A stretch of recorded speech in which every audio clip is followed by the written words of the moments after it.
الحمد لله والصلاة والسلام على رسول الله و علی آله و صحبه و من والاه.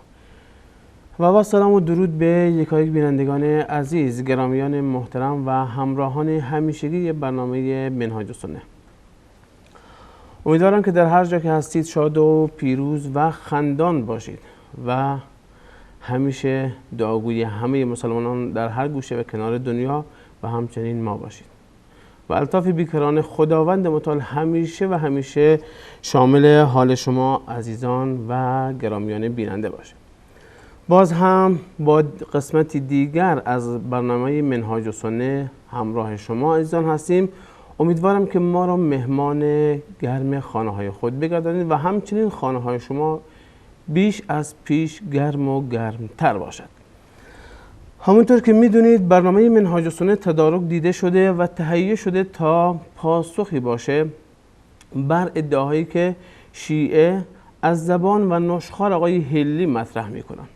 امیدوارم تا این لحظه و تا این قسمت برنامه واقعا براتون مفید باشه و جوابهایی که لازم هر انسان مسلمان و هر کسی که خودش رو به پیامبر صلی الله علیه و سلم نسبت میده و پیرو سنت آن حضرت صلی الله علیه و سلم است، یا به تعبیر دیگر سنی و اهل سنت است، برای همه ما مفید واقع شده باشه. همونطور که میدونید آقای هلی دلایلی رو از اول کتاب برای اثبات امامت و عصمت ائمه اثنا عشر آورد و تا هفته قبل هم ما باز هم به دست و پنجه نرم میکنیم با دلایل تو خالی آقای هلی که نیازی به جواب نیست، اما باز هم چون نگن که جوابی نداشتن و جوابی ندادن، باز هم ما از سعی و تلاش دریغ نکردیم و باز هم به جوابهای و ادعاهای پوشالی آقای هلی جواب دادیم. در این قسمت برنامه باز هم مثل روال همیشگی در خدمت کارشناس محترم جناب شیخ عبدالقدوس دهقان هستیم. از طرف شما بینندگان و خودم همچنین به جناب استاد وقت بخیر میگم. الحمد لله رب العالمين والصلاة والسلام على نبينا محمد وعلى آله و صحبه اجمعین. بنده خدمت شما و تمامی بینندگان عزیز و ارجمند عرض ادب و سلام دارم. امیدوار هستم که الله متعال آنچه را که موجب رضایتش هست به ما توفیق گفتن و به همگی انشاءالله توفیق باور و عمل بر این باورهای اسلامی را عنایت بفرماید. بینندگان عزیز که در برنامه‌های گذشته با ما همراه بودند، سیر تسلسلی این مباحث رو که انشاءالله در خاطرشون هست، در جلسه گذشته مطالبی رو که آقای هلی در مورد اثبات عصمت ائمه خودش نقل کرده بود و این دلایل از دیدگاه ایشون دلایل عقلی بود، یعنی با عقل میخواست که عصمت ائمه را ثابت بکند و دلایل عقلی را که مطرح کرده بود چندین دلیل هست که در هفته گذشته اولین دلیلش را مورد بررسی و تحلیل قرار دادیم که تا چه اندازه میتواند که مثبت عصمت یا امامت سیدنا علی یا بقیه ائمه شیعه باشد.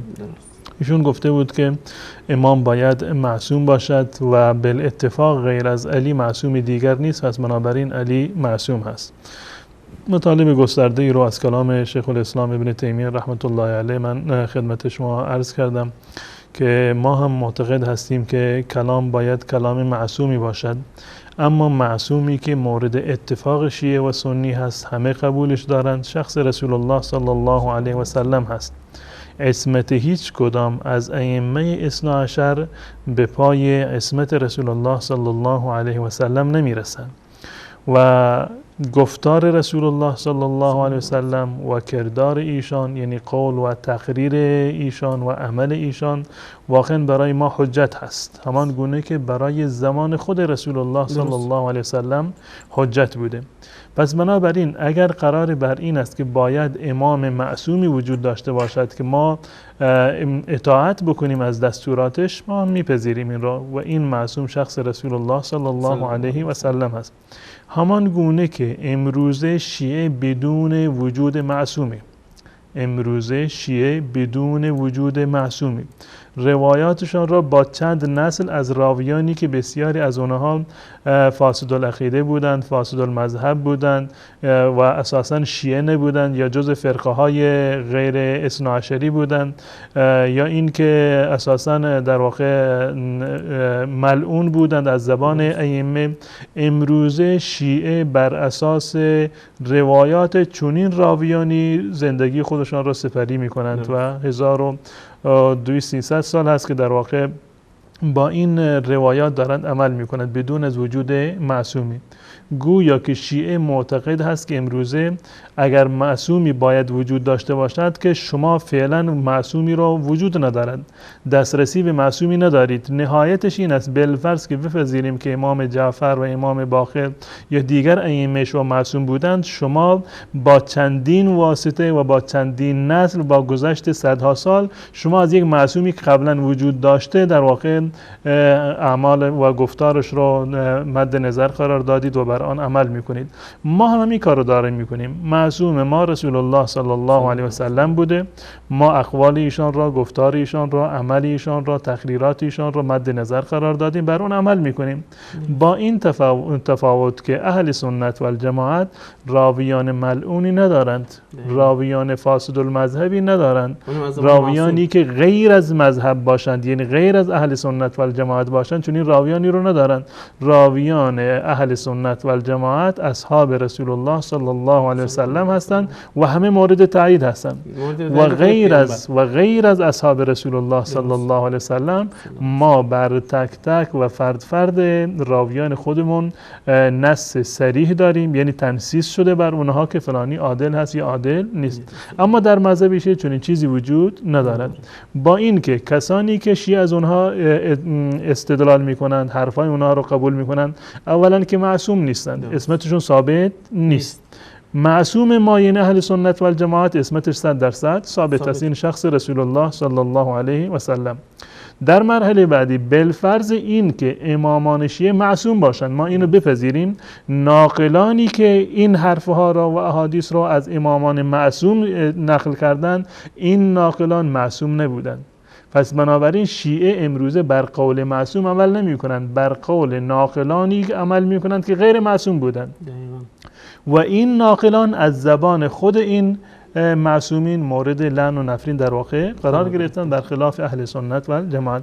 پس بنابراین این نمیتواند دلیل باشد که باید امام معصومی وجود داشته باشد و غیر از علی امام معصومی نبوده. پس بنابراین اهل سنت و جماعت همین کاری رو میکنند که امروز شیعه انجام میدن.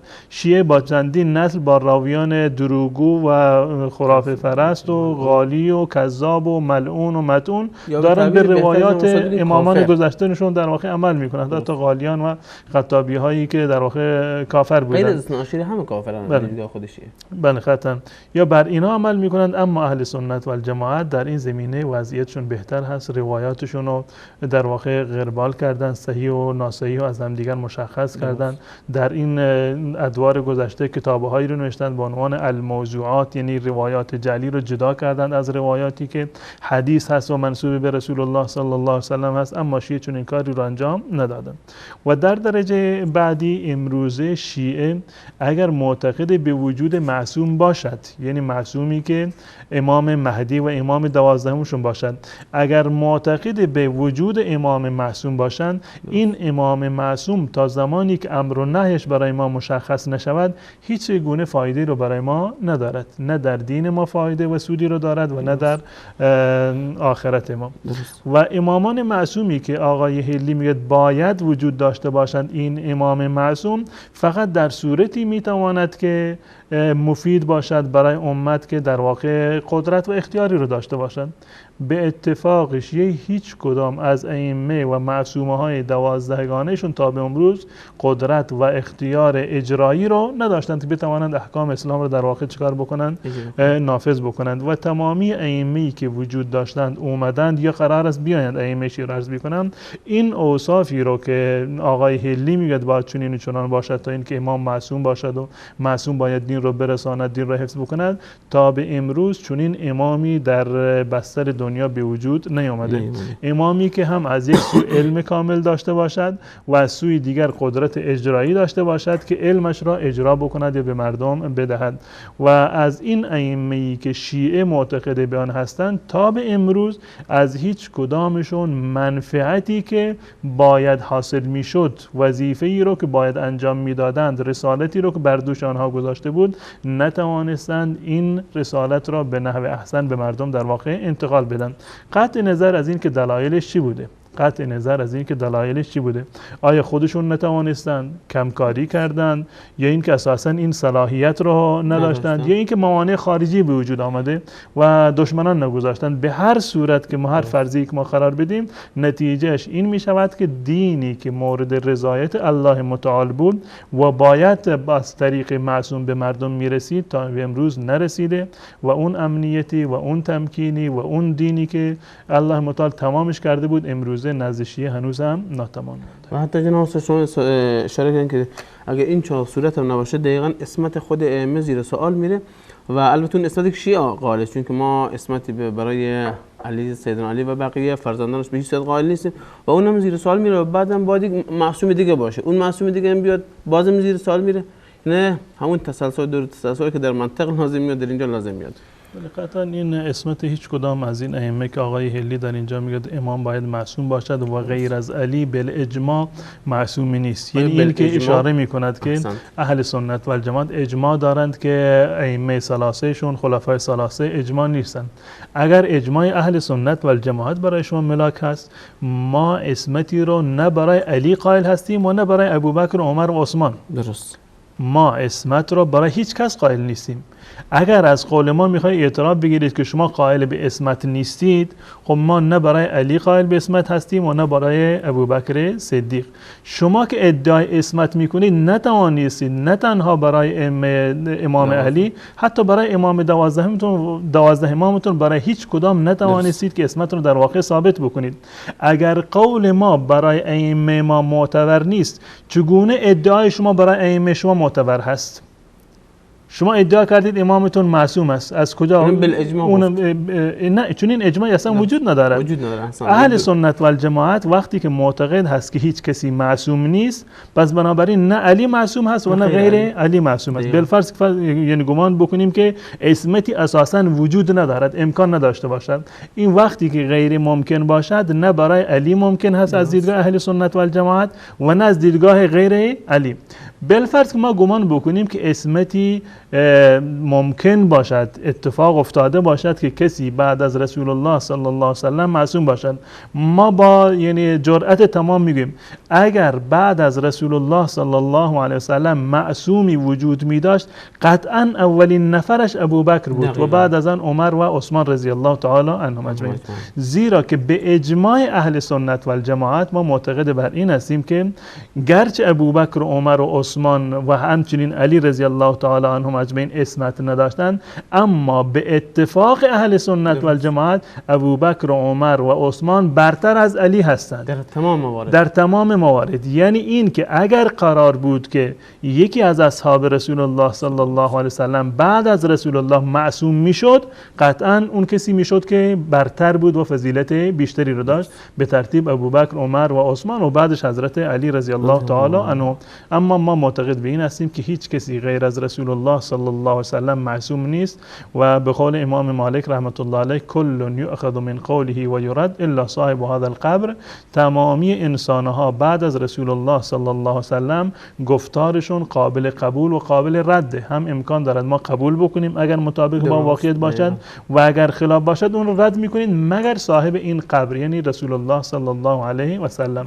پس بنابراین این عصمت را که حرفش برای ما دلیل باشد، گفتارش، کردارش، تقریرش، سکوتش برای ما دلیل و حجت باشد، این قول معصوم هست که رسول الله صلی الله علیه و سلم هست. غیر از رسول الله صلی الله علیه و سلم نه از نظر عقلی اسمت کسی ثابت هست و نه از نظر نقلی. و صرف امکان رو اگر ما در نظر بگیریم که امکان دارد که معصومی وجود داشته باشد، در صورت امکان هم اگر امکانی وجود داشته باشد، اولین معصوم معصوم برترین فرد هست بعد از رسول الله که به اتفاق اهل سنت و الجماعت ابوبکر، عمر، عثمان و بعد از آن حضرت علی رضی الله تعالی عنهم هستند که در واقع حضرت علی رضی الله تعالی عنه به اعتقاد اهل سنت و به اجماع اهل سنت چهارمین مرحله را دارد و اجماعی که وجود دارد این است که ابوبکر و عمر بالاتفاق از حضرت علی رضی الله تعالی عنه در واقع برتر هستند. در مورد حضرت عثمان رضی الله تعالی اجماعی که در مورد برتری ابوبکر و عمر بر علی وجود دارد در مورد سیدنا عثمان رضی الله تعالی عنه کم رنگ تر هست. بسیاری موجود داشتند که معتقد بودند ابوبکر و عمر بعد از آن علی و بعدش حضرت عثمان رضی الله تعالی عنه. اما به اجماع امت مسلمین اهل سنت و الجماعت ابوبکر و عمر از عثمان و علی برتر و در واقع جایگاه والاتر و ارزش و فضیلت بالاتر و برتری رو داشت. واقعا من موندم، حالا بذارین شیعیان امروزی یا اونهایی که نشخوار آقای هلی و دیگران رو مفید و اونها رو دوباره دارن تکرار میکنن، اونو بذارین. موندم که میگه بالاجماع در صورت که اهل سنت اصلا اسمت برای علی رضی الله عنه قائل نیستن به هیچ صورت. و واقعا چه زیباست که همیشه دنبال حرف خدا و کتاب خدا باشیم. هرچی کتاب خدا گفته واقعا کتاب خدا برای ما هیچ چیز کم نذاشته. اگر آیه 36 سوره احزاب، همین که 3 آیه بالاترش آیه اسمتش رو میخوان، آیه تطهیر ببخشید، آیه تطهیر رو میان و اسمت و تطهیر ائمه‌شون رو ثابت میکنن، 3 آیه بیان پایینتر سوره احزاب آیه 36 خداوند متعال میفرماید که و ما کان للمؤمن ولا مؤمنة اذا قضى الله ورسوله امرا ان يكون لهم الخيرة من امرهم. برای هیچ زن مسلمان و مرد مسلمانی، کسی که ایمان داره، چه زن چه مرد، برای هیچ کس جایز نیست، شایسته نیست، سزاوار و زیبنده نیست اینکه در مقابل امر خدا، دستور خدا و رسول برای خودش اختیار داشته باشه. یعنی دستور خدا ارجحیت و اولویت داره بر دستور تمام بندگان و همچنین دستور رسول الله. اما در اینجا نمی‌بینید که ما آورده باشه امام اینجوری است. و همونطور که جناب استاد از قول امام مالک رضی الله عنه رحمه الله، امام از ائمه فقه اهل سنت، ذکر کردن که هر قولی قابل پذیرش و رد هست الا صاحب هذا القبر. دقیقاً میشه از این آیه استنباط کرد که خود خدا میگه که فقط حرف خدا و رسول است که باید قبول بشه بدون دلیل و بدون حجت. و جناب استاد بحث هفته گذشته همین که شما ابتدای برنامه اشاره کردین که ادله آقای هلی به زعم خودش آورده بود که بر امامت و اسمت امیرالمومنین و به تبع بقیه امامان اثنا عشر میخواست برای خودش ثابت کنه و گفت که ما 4 منهج و 4 روش میاریم و اولینش عقل بود که بازم گفت 5 روش داره و 5 صورت داره. بله، این دلیل اولش دلیل عقلی، دلیلی بود که ما در هفته گذشته بررسی کردیم که امام باید معصوم باشد و معصومی غیر از علی رضی الله تعالی عنه نیست که ما مفصلا در هفته گذشته اینو پاسخ دادیم. دلیل دومی که در اینجا آورده، من از خود کتاب منهاج الکرامه آقای هلی این دلیل رو خدمت بینندگان عزیز نمایش میدم. ادامه دلایل عقلیش است. دلیل عقلیش اولیش معصوم بود و 2 مقدمه داشت، اثبات اسمت و در واقع امامت. مقدمش این بود، 2 تا مقدمه که بود، یکی این بود که امام باید معصوم باشد و مقدمه دوم غیر از علی معصوم دیگر نیست، پس بنابراین باید علی امام باشد که هر 2 مورد رو ما در هفته گذشته و در مقدمه که من عرض کردم در این در واقع پرداختم. الان دلیل دیگری که به عنوان دلایل عقلی اسمت امام یا خود بحث امامت مطرح کرده این است که در اینجا میگوید که الثانی، در صفحه 64 این کتابی که من در اختیار دارم و این چاپ، میگوید که الثانی ان الامام یجب ان یکون منصوصا علیه لما بینا. امام باید منصوص باشد، یعنی این که امام باید صراحتا از کلام الله متعال یا رسول الله صلی الله علیه وسلم تصریح شده باشد که فلانی امام است. دوستان این دوربین رو فعال بکنن. این وجه دوم و دلیل دومی هست که در اینجا آقای هلی مطرح کرده که ان الامام یجب ان یکون منصوصا علیه. امام باید منصوصا علیه باشد، یعنی تصریح شده باشد به اسمش که فلانی بعد از رسول الله صلی الله علیه وسلم امام است. لما بینا من بطلان الاختیار، که ما قبلا گفتیم اختیار یعنی انتخاب مردم در واقع باطل است و انتخاب هایی که مردم در واقع قرار انتخاب بکنند و انه لیس بعض المختارین لبعض الامه اولا من البعض المختار للآخر ولادائه الى التنازع. و دلیل دومش این است که یعنی اولا باید که منصوص باشد زیرا که بطلان اختیار مردم باطل هست. و دلیل دوم این که انتخاب مردم منجر به در واقع اختلاف می شود و لادائه الی التنازع و التناحر، این زیرا که منجر به تنازع و تناحر و درگیری در واقع می شود. فیؤدی نصب الامام الی اعظم الفساد التي لاجل اعدام الاقل منها اوجبنا نصبه. میگه نصب امام اگر قرار باشد به اختیار مردم باشد، این منجر می شود به چی؟ به یک فساد خیلی بزرگ و گسترده که فلانی امام بشود یا فلانی. پس بنابراین باید الله متعال این امام رو تعیین بکنه تا اینکه چنین اختلافی در میان امت به وجود نیاد. و غیر علی علیه السلام من ائمتهم لم یکن منصوصا علیه بالاجماع. و غیر علی رضی الله تعالی عنه از ائمه اونها، یعنی ائمه اهل سنت، هیچ کسی مجموع نبوده بالاجماع. یعنی اجماع وجود دارد که غیر از علی هیچ کدام از ائمه اهل سنت و الجماعت منصوص نبودند، یعنی نصی در مورد اونها نه منصوص نبودند، یعنی در مورد اونها امامتشون از جانب الله و رسول الله صلی الله علیه و سلم تعیین نشده.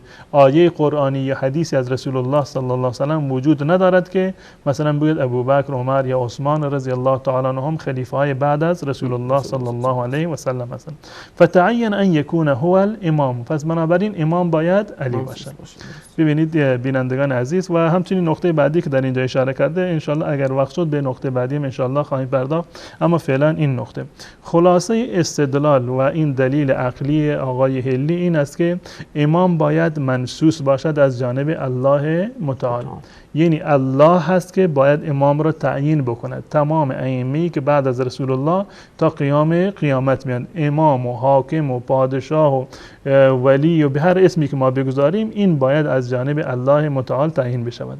چرا باید از جانب الله متعال تعیین بشود؟ زیرا که انتخاب مردم باطل هست. چرا انتخاب مردم باطل هست؟ زیرا که انتخاب مردم در واقع منجر به تنازع می شود، منجر به اختلاف و قتل و کشتار و این موارد می شود، و همچنین این اختلاف انتخاب مردم منجر به یک فساد عظیمی می شود، منجر به فساد عظیمی می شود. و غیر از علی رضی الله تعالی عنه بالاجماع منصوص نبوده.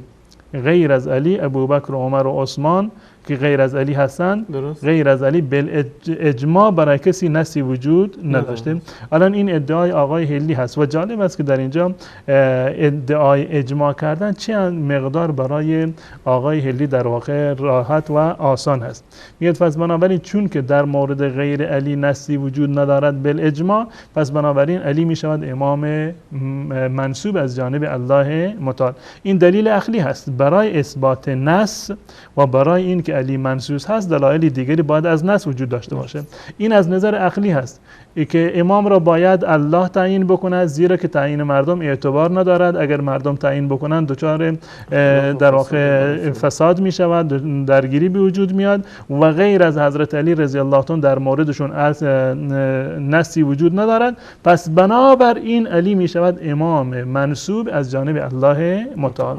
بحث نسب علی رضی الله تعالی عنه دلایلش انشاءالله از نظر نقلی بعداً میاد که یک به یک ما این دلایل رو انشاءالله بررسی خواهیم کرد. الان این ادعای آقای هلی هست که در این مورد ادعا کرده و به گمان خودش به این گونه توانسته که امامت و عصمت سیدنا علی رضی الله تعالی عنه این گونه ثابت بکنه. برمیگردیم به اقوال شیخ الاسلام ابن تیمیه رحمت الله علیه که ببینیم در این مورد و این ادعایی رو که این آقای رافضی کرده به قول شیخ الاسلام ابن تیمیه، آیا این دلیل مثبت امامت سیدنا علی رضی الله تعالی عنه خواهد بود یا اینکه مثبت امامت نیست؟ دلیل در واقع این بود که امام باید منصوص باشد. غیر از علی کسی منصوص نیست. پس علی امام است. این دو تا مقدمه و نتیجه. امام باید منصوص باشد، از جانب الله متعال تصریح شده باشد. بالاتفاق برای غیر از علی نصی وجود ندارد، پس بنابراین الزاما سیدنا علی رضی الله تعالی عنه می شود امام منصوب از جانب الله متعال. شیخ الاسلام ابن تیمیه رحمت الله علیه میگه که جواب اولی که ما به شما میدهیم این است که هر دو تا مقدمه شما رو ما قبول نداریم. هر دو مقدمه شما از نظر ما اشکال دارند و برای ما قابل قبول نیستند که شما از این دو مقدمه بخواهید که امامت سیدنا علی رضی الله تعالی عنه را ثابت بکنید. اولا این که امام که باید منصوص باشد، اولا این که امام باید منصوص باشد و غیر علی رضی الله تعالی عنه منصوص نیست. اولین نکته این است که ما این مقدمه شما را، هر دو تا مقدمه شما، هم این که امام باید منصوص باشد اینو هم قبول نداریم و هم این که غیر از علی رضی الله تعالی عنه کسی دیگر منصوص نیست، این هم هر دو تا را ما در واقع قبول نداریم. میگوید که به این دلیل که در مورد حضرت بسیاری از طوائف اهل سنت و الجماعت، بسیاری از گروه های اهل سنت و الجماعت، بسیاری از محدثین نظرشون این بوده که حضرت ابوبکر صدیق رضی الله تعالی عنه منصوص هست. حضرت ابوبکر صدیق رضی الله تعالی عنه در واقع منصوص بوده، یعنی نصی در مورد سیدنا علی رضی الله تعالی عنه وجود داشته. پس در مورد حضرت ابوبکر و حضرت عمر رضی الله تعالی عنهم، یعنی گروه های متعددی بودند، از جمله محدثین بودند، اهل فقه و اهل کلام بودند که معتقد به وجود نص بودند در مورد حضرت ابوبکر صدیق رضی الله تعالی عنه. و جالب این است که دلایل و نصوصی که برای امامت سیدنا ابوبکر صدیق وجود داره قوی‌تر، صحیح‌تر و صریح‌تر از دلایلی هست که برای امامت حضرت علی رضی الله تعالی عنه از آن استدلال می‌شود. پس بنابراین این حرفی که شما زدی غیر علی کسی منصوص نیست، پس این جای اشکال داره و این اجماعی که شما در اینجا نقل کردید اجماع دروغین هست، چون این اجماع وجود ندارد، زیرا که خود اهل سنت و الجماعت، گروه‌های متعددی از اهل سنت و الجماعت، از محدثین و متکلمین اهل سنت و الجماعت معتقد به وجود نص در مورد حضرت ابوبکر صدیق رضی الله تعالی عنه بودند. نص که قطعا وجود دارد، اما بسیار از اونها امامت علی را مدیون نصوص میدونستند، این از جانب نصوص در واقع ثابت شده، نه با بیعت مردم. این پس بنابراین این مقدمه‌ای که شما در اینجا اشاره کردید که امام باید منصوص باشد و غیر از علی منصوص دیگری نیست و بنابراین علی باید امام باشد، چون این چیزی وجود ندارد. غیر از علی منصوص دیگری هم وجود داشته که اون ابوبکر هست و عمر هست به اعتقاد بعضی از علمای اهل سنت و جماعت. در اینجا یک نکته جالبی رو شیخ الاسلام ابن تیمیه رحمت الله علیه در اینجا مطرح کرده، میگوید که و حینئذ فقوله غیر علی من ائمه لم یکن منصوصا علیه بالاجماع کذب متیقن. این حرفی گفته غیر علی کسی بر غیر از علی بر کسی دیگر نصی وجود ندارد بالاجماع، این ادعای اجماع کرده، این یک دروغ واضح و آشکاری هست. یا این که از کتاب‌های اهل سنت و الجماعت خبر نداشته، روایاتی که در صحیح بخاری و مسلم در بقیه کتاب‌ها هست و دال بر خلافت و امامت حضرت ابوبکر صدیق هستند. علما و بزرگوارانی از اهل سنت و الجماعت که معتقد بودند که خلافت حضرت ابوبکر صدیق با نص صریح رسول الله صلی الله علیه و سلم ثابت است، یا از اینها اطلاع نداشته یا اینکه دارد دروغ میگوید و به دروغ این اجماع را در واقع نقل میکند. میگوید که پس بنابراین این ادعای آقای هلی که گفته بود در غیر حضرت علی رضی الله تعالی عنه نصی وجود ندارد، این یک دروغ واضح و آشکار هست. میفرماید که فانه لا اجماع علی نفی النص عن غیر علی رضی الله تعالی عنه. این اجماعی که نقل کرده اجماعی برای نفی نص، برای نفی کردن منصوص بودن غیر علی رضی الله تعالی وجود ندارد، بلکه برخلافش بسیاری از اهل سنت و الجماعت قائل به نص هستند در مورد ابوبکر و عمر رضی الله تعالی عنهما. نقطه رو در اینجا میگه جالب هست، میگه وهذا الرافضی المصنف، این رافضی مصنف که اشاره به مصنف کتاب منهاج الکرامه هست، وهذا الرافضی المصنف و ان کان من افضل بنی جنسه، گرچه این آقا در زمان خودش برترین بنی جنس خودش بوده، یعنی برترین شیعه دوران خودش بوده، و من المبرزین علی طائفته، و از طائفه خودش یعنی شیعه در زمان خودش سرآمد روزگار خودش بوده، سرآمد بقیه شیعه های دوران خودش بوده، فلا ریب ان الطائفه كلها جهال. اگر واقعا برترینشون این بوده دیگه وای بر حال بقیه کسانی که میگه که همه اونها در واقع جاهل بودن. وقتی که این عالمترینشون هست، بارزترینشون هست و در واقع برترین عالمشون هست، پس بقیه در واقع مشخص است که چه وضعیتی رو دارن. و الا اگر این گونه نباشد، این اگر جاهل نباشند شیعه ها، و الا فمن له معرفت بمقالات الناس کیف یدعی مثل هذا الاجماع، کسی که آشنا باشد با نظریه مردم، با اعتقادات مردم، با آرای مردم، چگونه چنین ادعایی رو مطرح میکند که غیر از علی کسی در موردش نصی وجود نداشته باشد؟ این دلیل بر در واقع جهالتش هست که از این در وجود نصی که هست در واقع غافل بوده یا از قائلین به نص در واقع اطلاعی رو نداشته. پس این نقطه اولی هست که در اینجا مطرح کرده. خود آقای هلی نمیتونه همینقدر فکر کنه که حالا ما بالفرض بگیریم اهل سنت قائل به اجماع هست و تمام اهل سنت اجماع دارن بر این که نصی بر علی اومده بر دیگران نیومده. خب اگر اهل سنت اجماع داشته باشن که نصی بر علی اومده و بر غیر علی نیومده، خب چرا دنبال کس دیگه بیفتن؟ خب دلیل آشکار میشه که مستقیما دنبال علی میرن. حداقل هم دروغ خودشون میتونه سر راه کنه. و نقطه جالبی که در اینجا شیخ الاسلام ابن تیمیه رحمت الله علیه مطرح میکنن، دائما اینو در کتابش ما این فراوان میبینیم که واقعا یعنی تعجب میکنند از آقای هلی و دیگر شیعیان که بدون دلیل و مدرک ادعای اجماع میکنند. خب این اجماع رو کی نقل کرده از اهل سنت و الجماعت؟ خود آقای هلی. همین اجماعی که آقای هلی مدعی هست که اهل سنت و الجماعت اجماع دارند بر این که در مورد غیر علی نصی وجود ندارد، این اجماع کجا نقل شده؟ کدام یک از ائمه اهل سنت و الجماعت چون این اجماعی رو نقل کرده؟ شما آیا اقوال ائمه اهل سنت و الجماعت را، بزرگانش را، محدثینش را، متکلمینش را که بسیاری از اونها قائل به نص در مورد ابوبکر صدیق رضی الله تعالی عنه بودن، اینها رو نادیده گرفتید و از چشم بستید در واقع و گفتید که اهل سنت و الجماعت اجماع دارند بر این که بر غیر علی نصی برای اثبات خلافت وجود ندارد؟ اهل سنت و الجماعت یک بحثی هست در اینجا که آیا خلافت را منسوس می‌دانند یا غیر منسوس می‌دانند؟ خلافت منسوس هست یا غیر منسوس هست. اون گروهی از اهل سنت و الجماعت که معتقد به نص هستند، خب این برخلاف این اجماعی هست که آقای هلی نقل کرده. و اون گروهی که اکثریت هستند معتقد هستند که در این مورد گرچه نصوصی وجود دارد اما امامت حضرت ابوبکر صدیق رضی الله تعالی عنه را مدیون این نصوص نمیدونند و وجاهتش را به خاطر این نصوص نمیدونند بلکه به خاطر بیعت مردم در واقع میدونند. این گروه در واقع نه نصی رو در مورد علی میپذیرند و نه در مورد ابوبکر و عمر و بقیه اصحاب رسول الله و در واقع خلفای راشدین. پس بنابراین اگر نصی وجود دارد در مورد ابوبکر هم وجود دارد، در مورد عمر هم وجود دارد، همان گونه که بالفرض قبول بکنیم در مورد حضرت علی رضی الله تعالی عنه وجود نداشته باشند.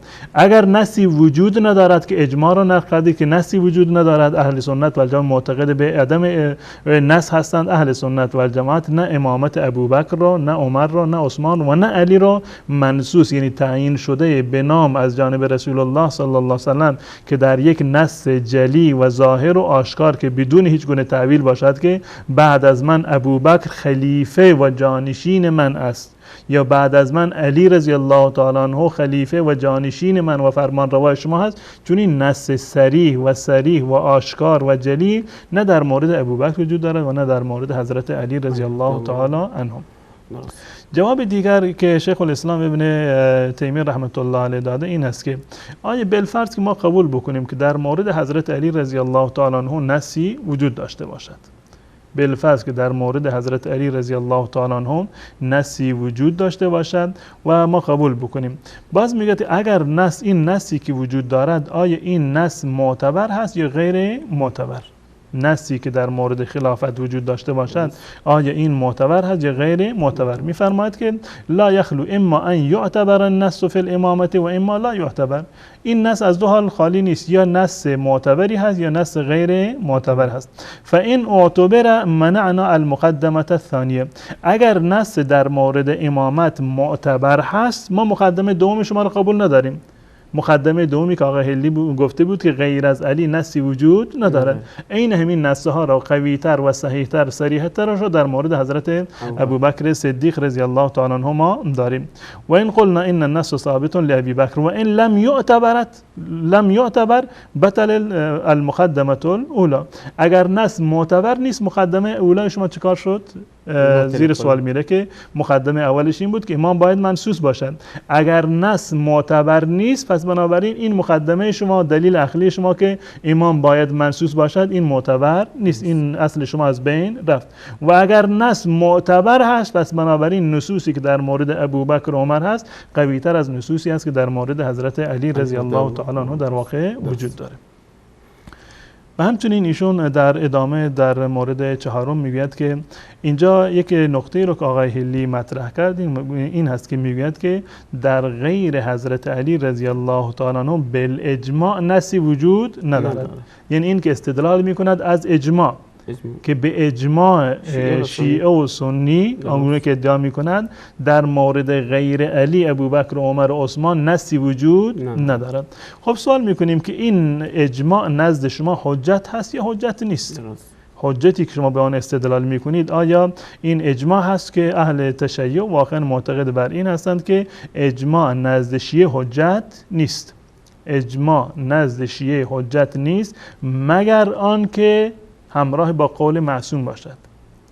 اون اجماعی معتبره که قول معصوم جز اون افراد باشه، در اون اجماع شرکت در داشته. اجماع شرکت داشته باشد و قولش موافق با اجماع باشه. این واقع نقطه جالب هست که اجماع نزد شیعه، این اجماعی که آقای هلی علیه ما استدلال کرده، این اجماع نزد شیعه به هیچ عنوان معتبر نیست و حجت شرعی نمیتواند قرار بگیرد، بلکه از دیدگاه شیعه حجت همون قول معصوم هست.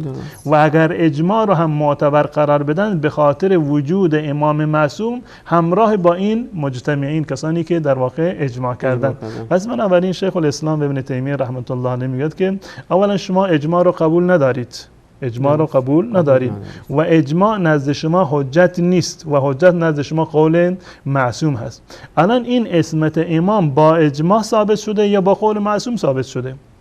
عصمت امام با این اجماع ثابت شده که شما میگید بر اجماع در واقع غیر از علی اجماع هست که نصی وجود ندارد. آیا اینو شما با اجماع ثابت میکنید یا با قول امام خودتون که معصوم هست؟ شما با قول خود اون کسی که مدعی عصمت هست، مدعی عصمت امامت هست، در واقع اومدید که چیکار میکنید؟ عصمت رو برای اون ثابت کردید. یعنی چگونه ممکن هست که ما از یک طرف بگیم که امام باید معصوم باشد؟ خب به چه دلیل امام باید معصوم باشد؟ به خاطر روایاتی که از حضرت علی اومده، حضرت حسن و حسین اومده. دلیل عصمت امام همین روایتی است که از خود امام اومده. خب چرا این اقوال این دلیل هستند، حجت هستند؟ چون که ایشون امام هست. در واقع یک دوری در اینجا لازم میشه. امام چرا معصوم هست؟ به خاطر اینکه امامه، زیرا که امام باید معصوم باشه. اگر معصوم نباشد امام نیست. خب قول امام چرا حجت هست؟ به خاطر اینکه معصومه. امام چرا امام هست؟ چون که معصوم هست. چرا معصوم هست؟ چون که امام هست. یک دوری در اینجا لازم میشه. پس جواب نیست در این قدیم. پس بنابراین این هم دلیل نمیتواند باشد. اگر اجماع در این زمینه حجت هست، پس بنابراین اهل سنت و الجماعت اجماع دارند که نه در مورد علی نصی وجود دارد و نه در مورد ابوبکر و بقیه اصحاب رسول الله صلی الله علیه و سلم. مجموع همون نص جلی هست که در واقع اثبات امامت باشه که با اسم مشخص شده باشه، خلیفه اول من ابوبکر و دوم عمر و سوم عثمان و چهارم علی. چنین نصی نه در مورد ابوبکر هست و نه در مورد حضرت علی رضی الله تعالی عنه. پس بنابراین اگر اجماع معتبر هست، پس بنابراین این اجماع اهل سنت و الجماعت هست. اگر اجماع معتبر نیست، قول معصوم شما هم در واقع معتبر نیست و از این اجماع نمیتوانید شما برای اثبات امامت حضرت علی رضی الله تعالی عنه در واقع استفاده بکنید. خب جناب استاد، شما به نکات جالبی در اینجا اشاره کردین که آقای هلی گفته که باید اجماع باشه، با اینکه خودش اجماع رو قبول نداره و اجماع میتونه قول معصوم باشه. خب جناب استاد، این که میگه منصوص باید باشه، این که منصوص باید باشه، حالا این نص رو چجوری میگه؟ آیا همینجور مثل همین بحث این که امام باید معصوم باشه، معصوم که امام همونجور نص رو ثابت میکنه یا نه؟ و در مورد این که آقای هلی میگه که امام باید منصوص باشد، یعنی در مورد امام باید نصی صریحی از جانب در واقع رسول الله صلی الله علیه و سلم وجود داشته باشد. منظور از این جمله چی هست که امام باید منصوص باشد؟ آیا این هست که امام امامتش با نص ثابت می شود یعنی چون که نصی وجود دارد پس بنابراین اون کسی که در موردش نص اومده امام هست، یا این که در مورد با بیعت در واقع مردم این امام وجاهت خودش را و شرعیت و در واقع امام بودن خودش را به دست می آورد. وقتی که ما میگیم که امام باید منصوص باشد، آیا به مجرد وجود نص در مورد امام ایشون دیگه امام هست نیازی به بیعت ندارد، یا این که این نص در واقع یک نوع علامتی هست، اشاری هست برای این که این فرد صلاحیت امامت رو دارد، اما برای این که امامتش ثابت بشود، برای این که حجتش بر شما قائم بشود، برای این که امر و نهیش بر شما لازم بشود، باید مردم با آن چیکار بکنن؟ بیعت بکنن. این دو نقطه هست که شیخ الاسلام ابن تیمیه رحمت الله علیه در اینجا بیان کرده و در اینجا اشاره میکند که ما اولی رو در واقع نمیپذیریم. اولی مورد این را که امام با نص در واقع امام بشود، این که امام با نص امام بشود، ما چنین چیزی رو در واقع قبول نداریم،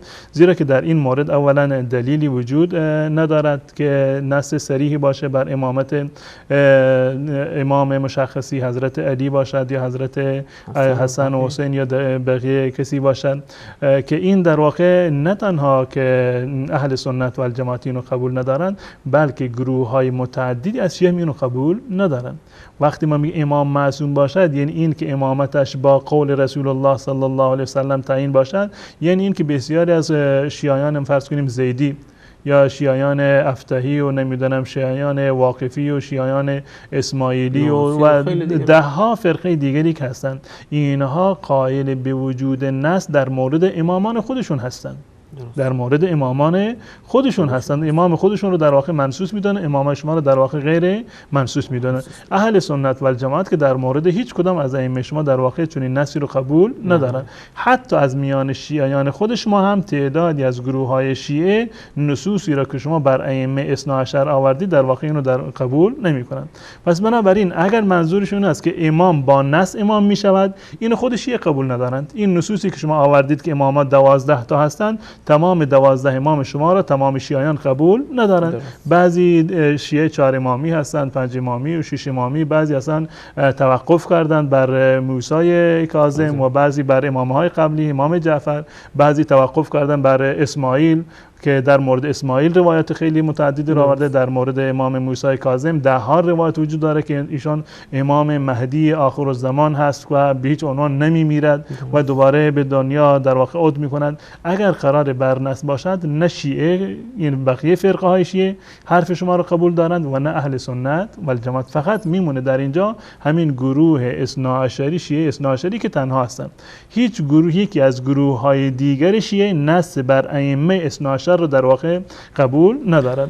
اگر نکته دوم، اگر واقعا مشروعیت امامت و امام بودن یک امام با بیعت مردم هست که خب با علی بیعت کردن، پس بنابراین امامتشون امامت مورد قبولی هست. با حسن بیعت کردن، امامتشون ما قبول داریم. اما بعد از حسن با هیچی که از ائمه شما در واقع بیعت نشده. اگر حجیت امام با بیعت ثابت می شود، پس بنابراین همون مذهب اهل سنت و جماعت است. همون چیزی هست که ما داریم میگیم که وقتی که مردم بعد از وفات رسول الله صلی الله علیه و سلم با ابوبکر بیعت کردند، یعنی این که ایشون رسما خلیفه مسلمانان شدند. اون گونه که حضرت علی رضی الله تعالی عنه میگه که انما بایعن القوم الذين بایعوا ابابکر و عمر، همونهایی که موجب شرعیت دادن به خلافت ابوبکر و عمر بودند، همونها موجب شرعیت دادن و وجاهت دادن به خلافت من هم در واقع بودند. این همون مذهب اهل سنت و الجماعت هست و اون استدلال شما از نص کاملا چکار می شود؟ از بین خواهد رفت. چون اگر این دلالی که اینجا ذکر شده و شما الان در رابطه با این که آیا منصوصی که آقای اهلی ذکر چیست، شما اونو نکات در این مورد نمونده با هم یک میان برنامه ببینیم در این موردی که الان اشاره کردین، باز هم برمیگردیم با ادامه برنامه. واقعا جناب استاد به نکته جالب و زیبایی اشاره کردن که خیلی جز اهل سنت خیلی از فرقه های شیعه دیگر این نصی که شیعیان اثنا عشری که 256 سال بعد از هجرت پیامبر یا 245 سال بعد از وفات پیامبر به وجود آمدن، یعنی روزی که حسن عسکری مرد، حالا ما بگیریم که حالا 260 بود، فکر کنم جناب استاد وفات حسن عسکری دقیقاً نمیدونم، حالا 260 که وفات کرده باشه، همون روز ما بگیریم 13 14 15 20 فرقه شیعی به وجود آمده که یکی از اونها اثنا عشری بوده. یعنی این فرقه‌ای که 260 سال بعد 250 سال بعد از وفات پیامبر صلی الله علیه و آله به وجود اومده، برای خودش میخواد اثبات امامت علی رو از نص ثابت کنه که خیلی از شیعیانی که در همون زمان، در زمان حسن عسکری و قبلش تک تک امامان فرقه وجود داشته و به وجود آمده، این نص رو برای ائمه 12 شیعه قبول نداشتن. جالب اینجا است که یعنی تا قبل از وفات حسن عسکری شیعه‌ای به عنوان شیعه اثناعشری مشخص نبوده و یعنی در هیچ یکی از کتاب‌های فرق و مقالاتی که در واقع نوشتند در این اختلافاتی که بعد از هر امامی به وجود آمده این گونه نبوده که یک گروهی از همون اول بعد از حضرت علی رضی الله عنه معروف باشند به گروه اثناعشری. یک گروه مثلا اثناعشری شدند، یک گروه مثلا کیسانی شدند، یک گروهی نمیدونم اثناعشری باقی ماندند، گروهی دیگر نمیدونم فتحی شدند، واقفی شدند و ناووسی شدند و یا بقیه فرقه. یعنی این خود وجود اسم شیعه اثناعشری بعد از وفات حسن عسکری دلیل بر این هست که نصوصی که در مورد ائمه اثناعشر امروزه این همه جز در واقع ضروریات مذهب شیعه اثناعشری بوده، این نصوص در مورد خود ائمه و در زمان خود ائمه معروف و مشهور نبوده و پیروان هیچ امام بعدی را به عنوان شیعه اثناعشری مشخص نکردند، زیرا که تا قبل از این که حسن عسکری در واقع فوت بکند و امام 12 غیب بشود هیچ کسی معتقد بر این که امامان باید 12 باشند نبودند، وگرنه از همون روز اول یعنی شیعیان حضرت علی رو میگفتن شیعه اثناعشری، شیعیان حسن را، شیعیان حسین رو همه رو باید میگفتن شیعیان اثناعشری باید مینامدند، در صورتی چنین نامی و چنین لقبی برای شیعیان به وجود نیومده مگر بعد از غیبت امام 12 شد. خب با هم یک میان ببینیم، باز هم همراه شما از خواهیم بود. أزكى المناهل والدروس للدين تهذيب النفوس ومع الأحبة نلتقي لله قد خضعت رؤوس نمضي على أسمى أثر نبني المواعظ والعبر وبها نعيش وننتقي أغلى المعاني والصور، أغلى المعاني والصور من هدي أخلاق الرسول، شرح العقيدة والأصول، هدي الحبيب محمد في الشفاعة والقبول. من هدي أخلاق الرسول شرح العقيدة.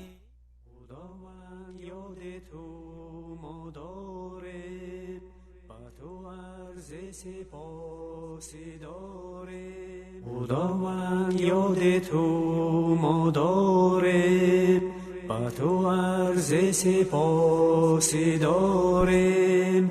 خداوند صنعتی از تو هستیم، مهرت در قلب خود بستیم، مهرت در قلب خود بستیم. امید داریم گردان موحد، بازگردانی به سوی توحید. یقین داریم که نور قرآن بروزان میکند در خلق ایمان، بروزان میکند در خلق ایمان. توحید است دین اسلام، یکتا پرستی است نه پرستشیان. توحید است دین اسلام، تاکید نموده این را در کلام. امتیم امت ما، امت محمد مصطفی ما.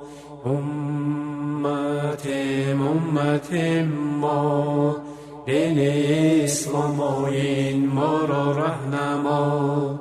خداوند نزد تو هدایت، خداوند نزد تو شفاعت. خداوند داری تو به حد قدرت، دعا داریم بکن اجابت.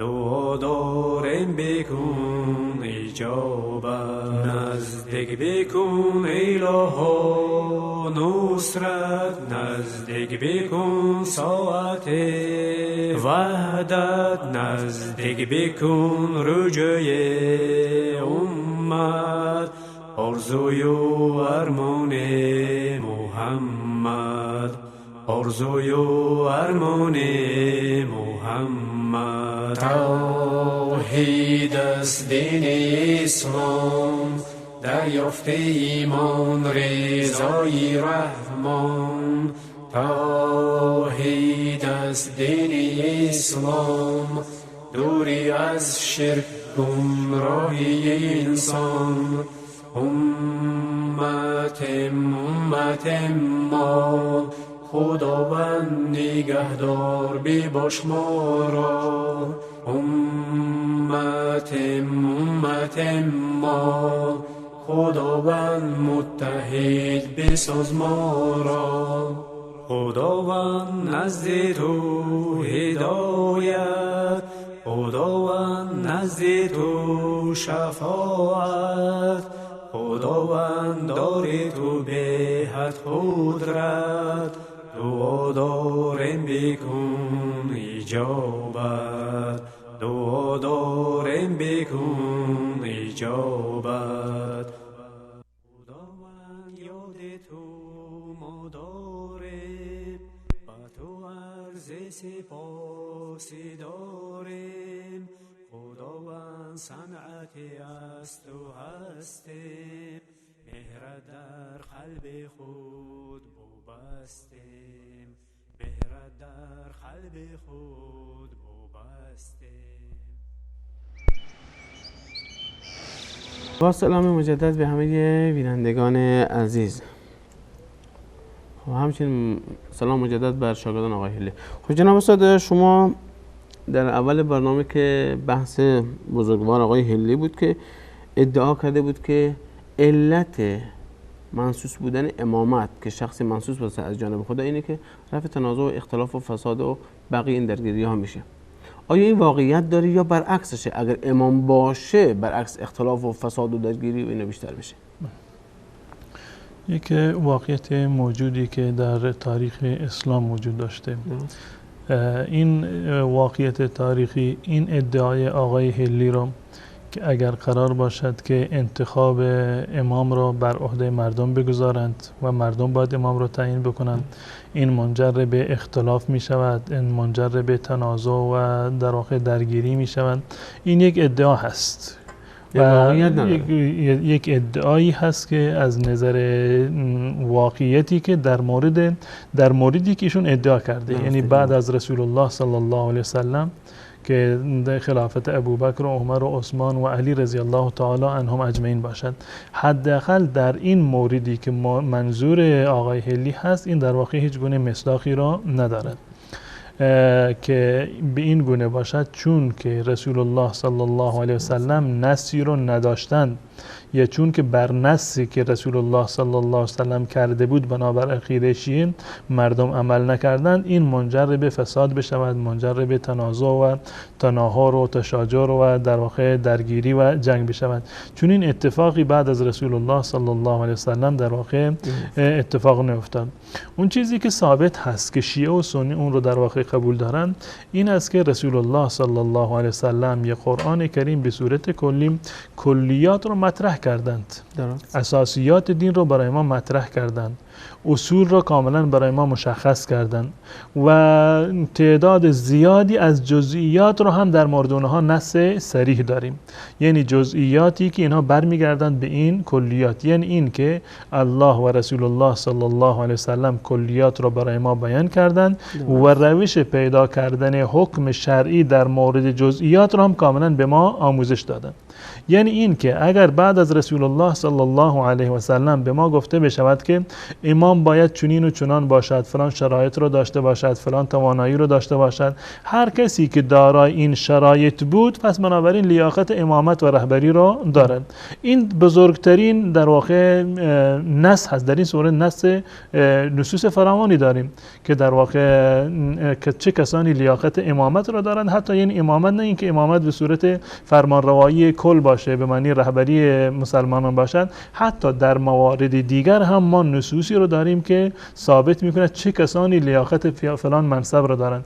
چه کسی میتواند قاضی باشد، چه کسی میتواند، یعنی اساساً صلاحیت شاهد بودن را دارد که میتواند شاهد باشد، چه کسی میتواند مفتی باشد، چه کسی میتواند که امام مسجد باشد، امام مسجد چه شرایطی رو باید داشته باشد، قاضی چه شرایطی رو داشته باشد، امام و حاکم چه شرایطی رو داشته باشد، نمیدونه فرمانده جنگ چه شرایطی رو داشته باشد. اینها در اموری که نیازمند هست. در این مورد نصوص صریحی رو ما از رسول الله صلی الله علیه و سلم داریم. یعنی این که رسول الله صلی الله علیه و سلم ویژگی های این موارد را و این ائمه و این مسئولین رو برای ما کاملا مشخص کردند. اما این که بیایند یک فردی رو مشخص بکنند که نه امام اول این، دوم این، سوم این، مسلما چه کار می شود؟ تا به امروز هم که 1400 سال شده، اگر قرار باشد برای هر در واقع 50 سال هم یکی رو تعیین بکند، باید که 20 نفر رو باید تعیین می‌کردند. اگر قرار باشه که عمر دنیا این بود، معلوم نیست که عمر دنیا تا چه اندازه هست. پس بنابراین یک تومار بسیار بزرگی به طور مثال مثلا شامل 100 پادشاه یا 1000 پادشاه یا 1000 امام باید مشخص می‌کردند تا اینکه تا قیام قیامت چیکار بشوند اینا تداوم داشته باشند. وگرنه نتیجهش همین خواهد بود که امروز شیعه دچار آن هستند. چند تا امام اومدن در ظرف 2-3 قرن همه این امامات تمام شدند، 11 امام از بین رفت، فقط مونده یک امامی. از اون قرن سوم به بعد در واقع اینو گذاشتن بدون امام. بعد از غیبت در سال 260 بعد از وفات آخرین امامشون، امام حسن عسکری، غیبت که شروع شد دیگه در واقع این ادامه داره تا به امروز. معلوم نیست تا به چه زمانی در واقع ادامه داشته باشد. یعنی این که عملا این زمان ممتد و طولانی از دیدگاه شیعه بدون امام در واقع تعیین شده. خود امام تعیین کردن امام منصوص در واقع از نظر عقلی چیزی سازگار با عقل انسانی نیست. پس بنابراین در شریعت اسلامی کاملا ویژگی های امام در واقع مشخص شده. هر زمانی که امام شما، رهبر شما، حاکم شما، پادشاه شما مرد و از دنیا رفت، یک کسی رو با این شرایط، با این ویژگی ها شما میتونید به جای اون در واقع قرار بدید. و همین چیزی هست که امروزه اهل سنت و جماعت بر آن عمل میکنند. شیعه هم برای این که امور دنیاشون در واقع سامان بیابد، عملا همین روش اهل سنت و جماعت رو در پیش گرفتن. یعنی این که در حکومت اسلامی ایران جای امام زمان خالی نیست. همون کاری رو که امام زمان باید میکرد و اگر باید بکند، همون کار را امروزه افراد غیر معصومی دارن انجام میدن. جای خالی برای ایشان در واقع وجود ندارد. نظر شما جناب استاد اینه که اگر امام زمان می بود، قتل و کشتار و اعدام هایی که باید میکرد، الان آقای خامنه‌ای و دولتش این کار انجام میدن؟ نه، بحث من روی همون امامت هست. درست. روی به صورت کلی فرمانروایی که یک فردی رو به عنوان این که حاکم کل باشد، امام و رهبر باشد، اینو باید انتخاب بکنه. همون کاری رو که یک امام منصوص از جانب الله متعال انجام میدهد، همون کار را امام منصوص از جانب ملت هم چیکار میکنند؟ انجام میدن. رهبری رو که الله متعال تعیینش کرده چه وظیفه‌ای رو دارد؟ همان وظیفه را رهبری دارد که توسط خبرگان انتخاب شده یا توسط عموم مردم در واقع انتخاب شده. هیچ تفاوتی در وظایفشون وجود ندارد. و این مسئله عصمت هم یک مسئله هست که در واقع به هیچ عنوان نمیتوانیم که آن را قبول بکنیم. منتها در مورد این که آیا این منصوص بودن امام میتواند جلوی اختلاف و فساد و خونریزی رو در واقع بگیرد یا اینکه برعکس میشن؟ بل اتفاق ما قبول بکنیم که شیعه هم معتقد به این است که در مورد ابوبکر نصی وجود نداشته، در مورد عمر نصی وجود نداشته، در مورد حضرت عثمان رضی الله تعالی نصی وجود نداشته. در بعد از وفات رسول الله صلی الله علیه و سلم در مورد به خلافت رسیدن ابوبکر یا عمر یا عثمان هیچ گونه اختلافی در میان امت اسلامی به وجود نیامد. هیچ گونه اختلافی، هیچ گونه درگیری، هیچ گونه در واقع جنگی در میان امت مسلمان به خاطر عدم وجود نص در این صورت اتفاق نیفتاد. حتی رأی مخالفی که فلانی باید امام باشد، چون این رأی هم به وجود نیومد، به استثنای یک مورد. حتی رأی مخالفی که یا اینکه چندین کاندید ما داشته باشیم بعد از رسول الله صلی الله علیه و سلم، این چندین کاندید هم در واقع خودشون رو معرفی نکردن و خود انصار هم که در واقع نظر دیگری داشتن، نه به خاطر این که ابوبکر صلاحیت امامت را ندارد، نه به خاطر این که ابوبکر منصوص از جانب الله و رسول الله صلی الله علیه و سلم نیست، نه به خاطر این که ابوبکر را افضل امت نمیدونستند. انصار نهایت حرفشون این بود که من امیر و من کن امیر، یک امیری باید از ما باشه، یک امیر از شما باشه، نه این که امام شما لیاقت امارت و لیاقت رهبری رو در واقع ندارد. پس بنابراین بعد از رسول الله صلی الله علیه و سلم در زمان ابوبکر و عمر و عثمان که نصوص شرعی وجود نداشته و منصوص نبودن، هیچ گونه اختلاف و درگیری به وجود نیامد. یعنی این که اهل سنت و الجماعت بعد از ابوبکر چند گروه نشدند.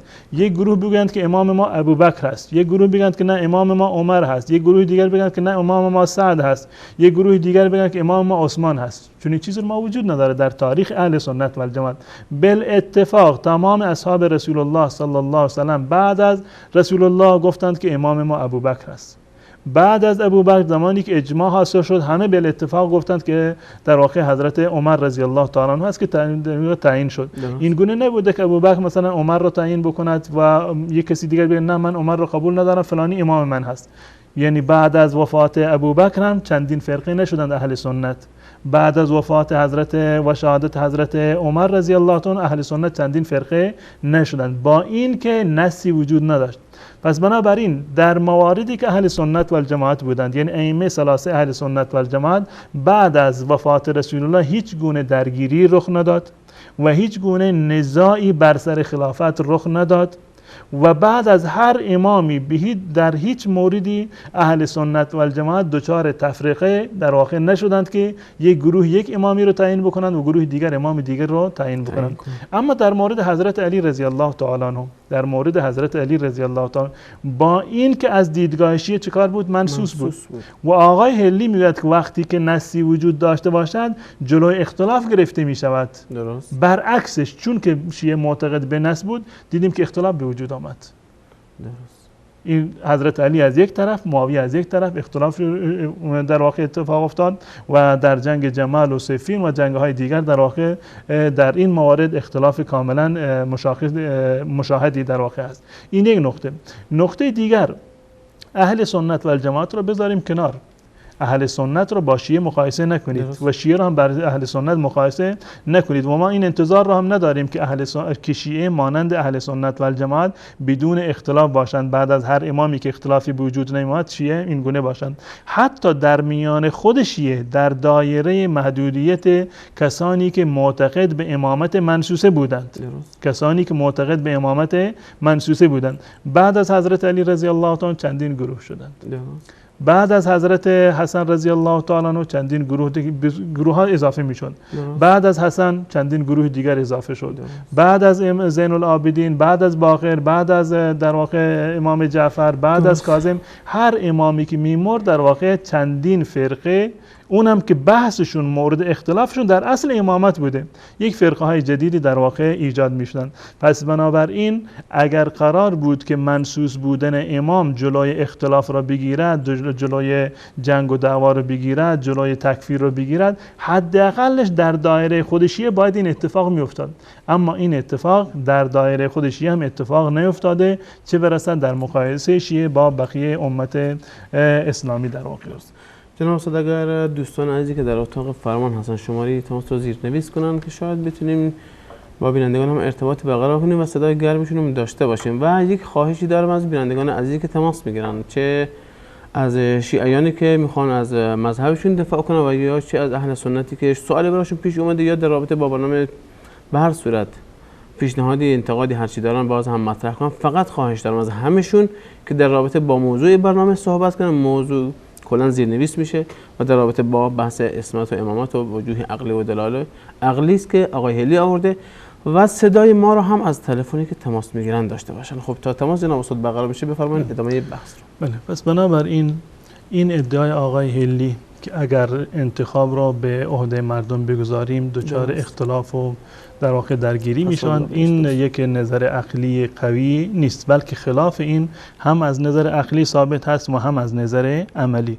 در مورد اهل سنت و الجماعت اختلافی نیفتاد بعد از رسول الله، بعد از ابوبکر، بعد از عمر و در واقع که حضرت عثمان رضی الله تعالی عنه به امامت و خلافت رسید. هیچ گونه اختلافی، هیچ گونه درگیری و تضادی در میان اصحاب رسول الله صلی الله علیه و سلم با این که نص صریحی وجود نداشت اتفاقی هم نیفتاد.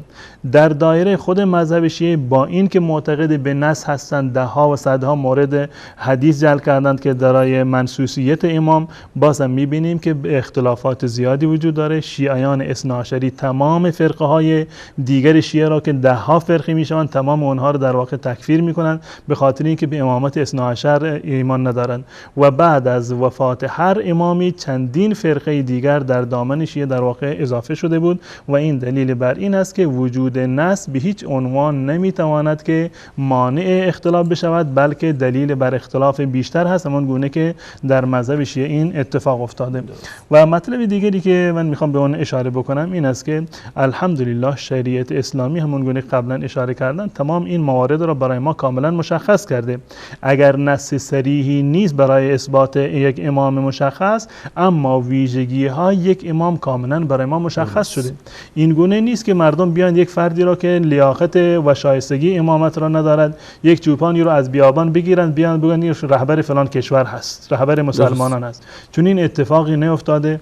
به اتفاق شیعه و سنی امامت یک شرایط خاصی رو دارد که چه کارهایی رو باید بکند و چه کارهایی رو نباید انجام دهد، چه ویژگی هایی رو باید داشته باشد، همانند کسانی دیگری که در دایره محدودتری، در دایره کمتری در واقع مسئولیت هایی رو در جامعه اسلامی بر عهده میگیرند، مانند مفتی باشد یا امام مسجد باشد یا قاضی باشد یا حتی شاهدی که برای اثبات حق یک نفر هم مورد نیاز هست. در واقع شرایطی که باید داشته باشد اینها در شریعت اسلامی کاملا مشخص است. وجود این شرایط و وجود این برتری ها و ویژگی ها در افراد این دلیل هست و یک مانع هست برای عدم اختلاف و برای ایجاد وحدت و همدلی. پس بنابراین نیازی به وجود نص صحیح و صریح در این مورد که امامان را یک به یک تا قیامت تعیین کرده باشد وجود ندارد.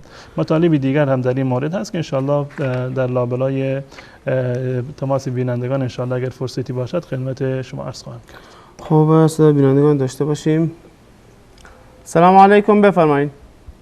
سلام علیکم. و علیکم السلام. خودتون معرفی کنید و از کجا تماس؟ وصال حق، بفرمایید. از کجا تماس میگیرین؟ من از زاهدان تماس میگیرم. از زاهدان، بفرمایید. من یه سوال داشتم از حاج آقای دهقان. من دانشجوی فلسفه هستم. بفرمایید. سوالتون در رابطه نه، این سوالی بود که ما تو کتاب‌های فقهیمون در منابع ابو حنیفه سر کلاس ما اساسی به ما چیزایی رو میگن که اصلا در کتاب وجود نداره. این از آقای دهقان میگفتیم در باب نکاح آیا ابو حنیفه اعلام کرده که دختر میتونه هبه باشه، یعنی میتونه به عنوان کالا به یکی فروخته بشه و بدون که حتی عقدی باید باید بگیره، بدون که افتاده بهش بدن به این سادوی مالک بود.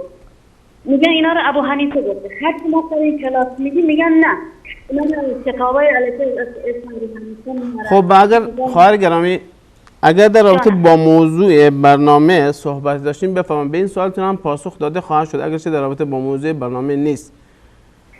میدونم، ولی من خیلی دلم میخواست که حاج استاد دهقان برام من این توضیح بده، چون من فردا همین کلاس رو دارم و واقعا ناراحتم که میرم سر اون کلاس دوباره همین بحثا پیش میاد. خیلی ممنون از تماستون، سپاسگزاریم. خداحافظتون، خدا نگهدار.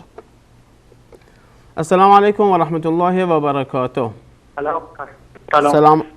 بفرمایید خودتون رو معرفی کنین و از کجا تماس میگیرید؟ محمد هستم، از ایران تماس میگیرم. محمد از ایران، بفرمایید. خدمت شما خدمت آقای مولوی هم سلامت میکنم. علیکم السلام.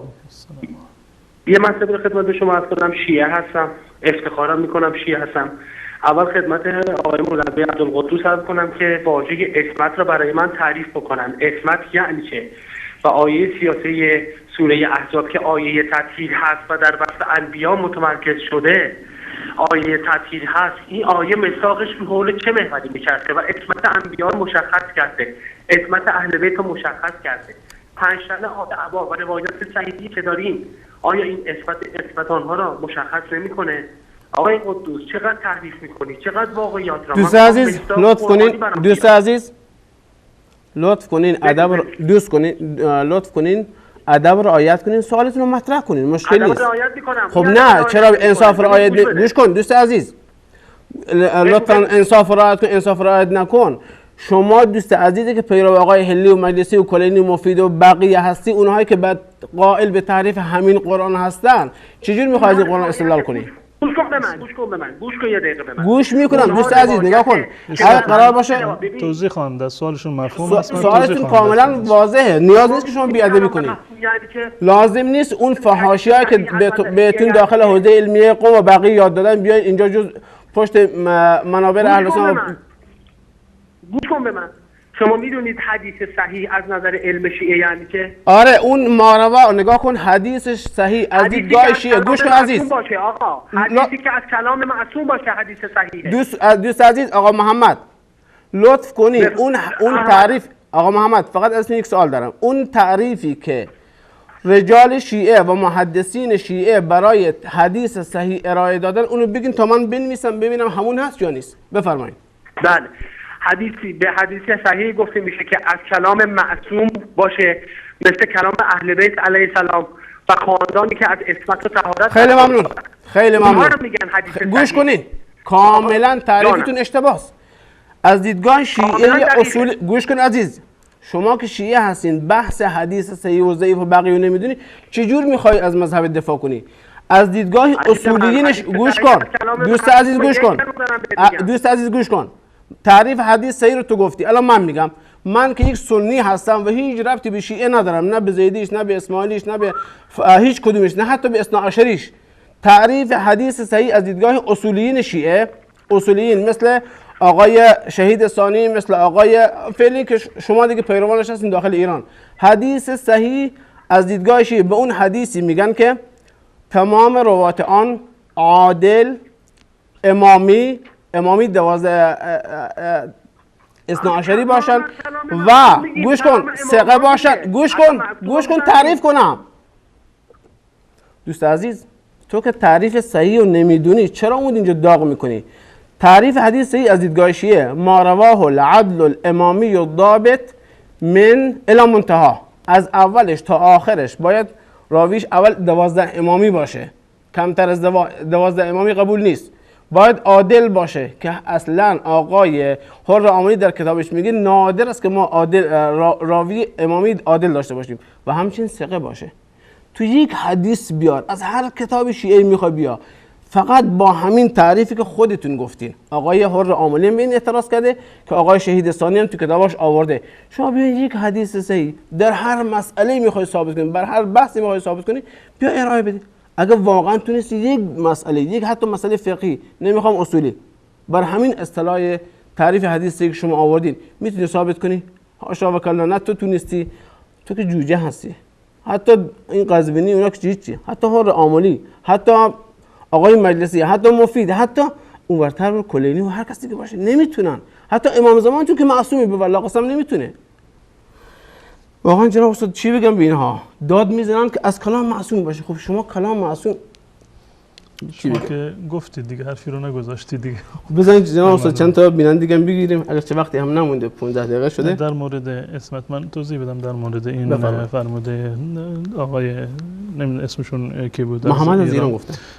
دوست عزیز ببینید، برای اثبات حقایق علمی نیازی نه به فحاشی هست و نیازی نه به تهمت زدن هست و نه متهم کردن دیگران در دین و ایمانشون هست. اهل سنت و الجماعت الحمدلله شما میدونید که در مورد انصافی که در مورد اهل بیت رسول الله صلی الله علیه و سلم دارند، حتی خود شیعه چنین انصافی رو ندارند. دیدگاه شیعه نسبت به ائمه خودشون آلوده به افراط و تفرید هست، آلوده به افراط و تفرید، هم افراط دارند و هم تفرید دارند. یعنی روایات متعددی از شیعه وجود دارند که در کتاب‌های صحیحشون هست، که حتی صحیح در واقع کتاب اصول کافیشون، که در واقع بجای این که منقبتی رو بیان بکنه برای ائمه، اومدن یک نوع در واقع عدم فضیلت رو، یک نوع عیب و ایراد رو در ائمه ثابت کردن. اما دیدگاه اهل سنت و الجماعت در این زمینه کاملا واضح و مشخص است.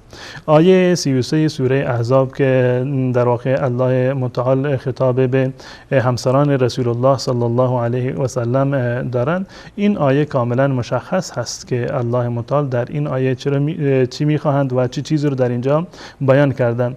و این آیه را خود آقای هلی به عنوان یکی از دلایل امامت حضرت علی رضی الله تعالی عنه ثابت کرده، به عنوان یکی از دلایلی که اینو در واقع برای اثبات امامت حضرت علی رضی الله تعالی عنه آمده. ما فعلا بحث ما روی دلایل عقلی هست، 5-6 تا دلیل که عقلی هستند. بعد از این شروع می شود، بعد از این دلایل اصلی امامت را، صحیح ترین و صریح ترین روایاتی که در این زمینه وجود دارد و آیاتی را که می شود از آن استدلال کرد برای امامت حضرت علی رضی الله تعالی عنه. تمام این آیات را آقای هلی در این کتاب خودش ردیف کرده.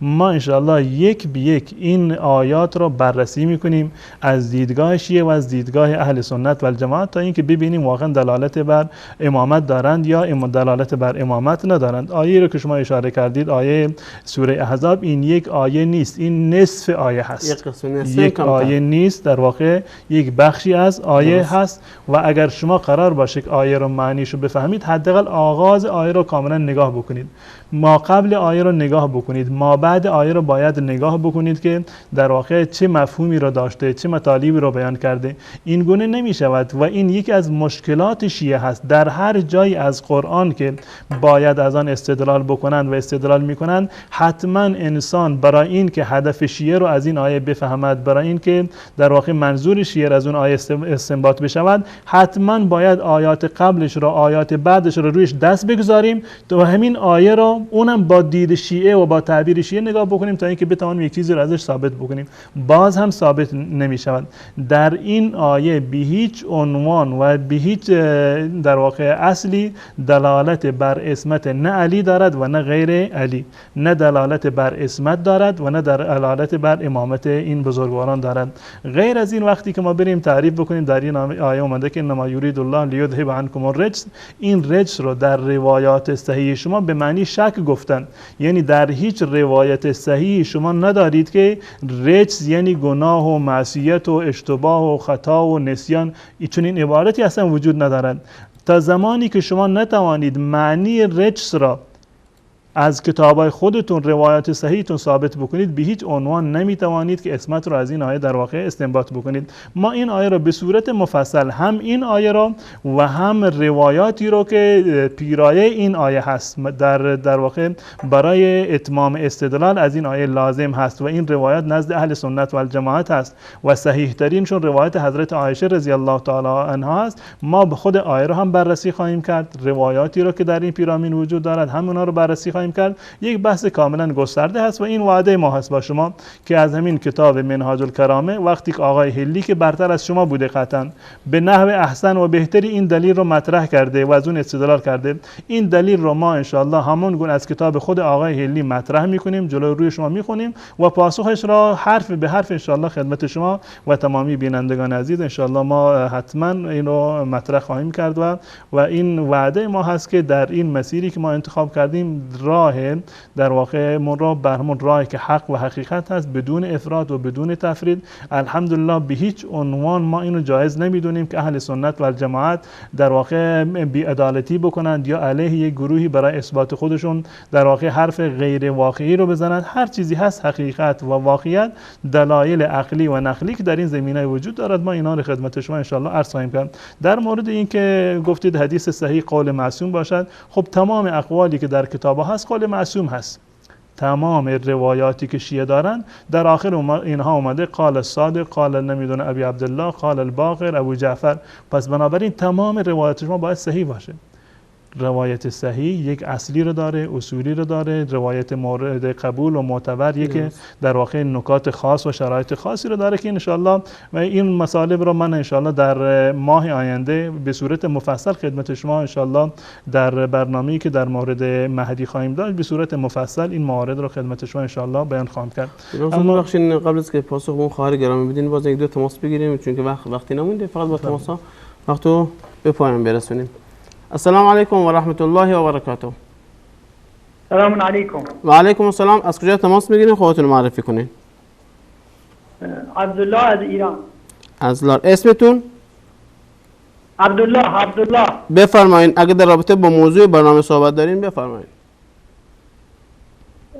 روئی هستم الان. بفرمایین صحبت کنین عبدالله آقا. خسته نباشید. من سلام عرض می‌کنم خدمت شما و تمام پیروان الله تعالی. سلام بر شما. نکته‌ای که خواستم بگم این که متاسفانه عربستان سعودی با جنگی که با یمن به راه این شد بحث این هفته. سیاست کجا و منهاج السنه کجا؟ خب نه ظاهرا عبدالله بودین نه ظاهر ازلار بودین. سلام علیکم و رحمت الله و برکاته. سلام علیکم. بفرمایید خودتون رو معرفی کنید. بفرمایید. سلامت باشین. سلامت باشین. یالا خوشتی؟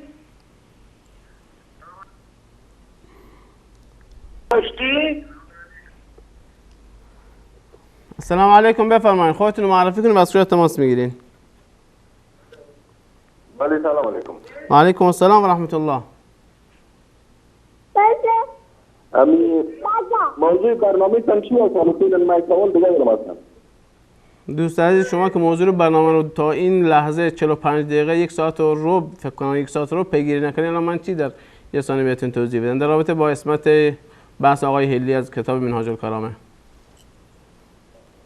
خب بزرگوار از این خاطر که من میاد تلویزیون چالان کردم و موضوع برنامه که من میخواستم بگویم موضوع خود مربوط برنامه نیست، یا مربوط یک سوال است که هفته قبل شد. خب اگر در رابطه با همین برنامه منهاج السنه است باز مطرح کن، اشکال نداره. اگر برنامه‌های دیگه هست به برنامه مورد نظر بذارین. بفرمایید. خوب خیر، با برنامه دیگه باید میشه. خب ممنون، سپاس، خیلی ممنون، خدا نگهدارتون. السلام علیکم و رحمت الله و برکاته. سلام برادر، خسته نباشید. سلامت باشین. خودتون رو معرفی کنین و از کجا تماس میگیرین؟ من آرمان هستم، از تهران تماس میگیرم. آرمان از تهران. بفرمایید آرمان عزیز. زیاد نمیگیرم، فقط می‌خواستم بگم یه ذره با آرامش خواهشاً اداره کنید برنامه رو، به خاطر اینکه بالاخره همه دنبال حق می‌گردیم. اینکه تهاجمی برخورد کنیم با کسایی که چیزی رو نمیدونن یا آگاهی ندارن درست نیست. خدا خیرتون بده. تشکر.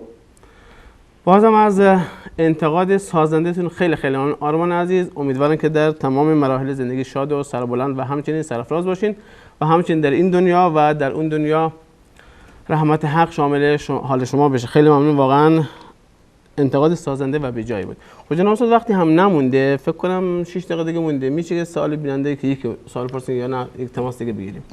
در مورد این خانومی که تماس گرفتن در کتاب‌های مذهب امام ابو حنیفه رحمت الله علیه، یعنی اون کسانی که انتقاد میکنند از فلان مذهب اهل سنت و الجماعت، اگر در مذاهب اهل سنت و الجماعت بالفرض این که مواردی جای اشکال داشته باشد، بالفرض این که مواردی جای اشکال داشته باشد، یک حکم فقهی مثلا زیر سوال برود و در موردش اشکالی وجود داشته باشد، این نهایتش اجتهاد یک عالم اهل سنت و الجماعت است. معصوم نیست، به هیچ عنوان معصوم نیست و امام هم نیست. یکی از مجتهدین اهل سنت و الجماعت یک حرفی رو زده که بالفرض جای اشکال در واقع داشته باشه.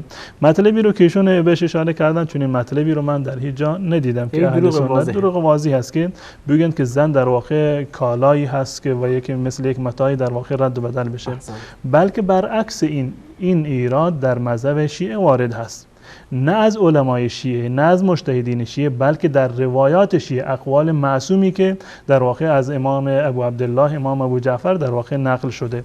وقتی که این ایراد در روایات اهل تشیع باشد و شیعه باشد، در گفتار معصومینشون باشد، خب واقعا ایراد هست. درست. ایرادی رو که شیعه از اهل سنت از کتابای فقهی میگیرند قول یک فقیه هست، اشتباه کرده فقیه، درست. بالفرض که رأیش مخالف باشه، ایراد داشته باشه، نهایتش این است یک فرد یا عالم غیر معصومی اومده فتوی رو داده خلاف واقع از آب در اومده. اما روایاتی که شیعه دارند، اقوالی که از معصومان نقل شده در مورد زنان، واقعا جایی برای بیانش نیست. یعنی در توهین‌هایی که در مذهب شیعه در روایاتش در مورد زنان در واقع صورت گرفته کاملا بی سابقه هست. یعنی در هیچ مذهبی در واقع چنین چیزی وجود ندارد و در تاریخ اسلام و در تاریخ بشریت چنین باورهایی وجود نداشته. من جمله مثلا در روایاتشون کاملا وجود داره، مثلا که در مورد ازدواج کردن، ازدواج متعه رو مثلا آوردن. روایتی در این زمینه هست که تزوجوا منهن 1000 فانهن مستاجرات.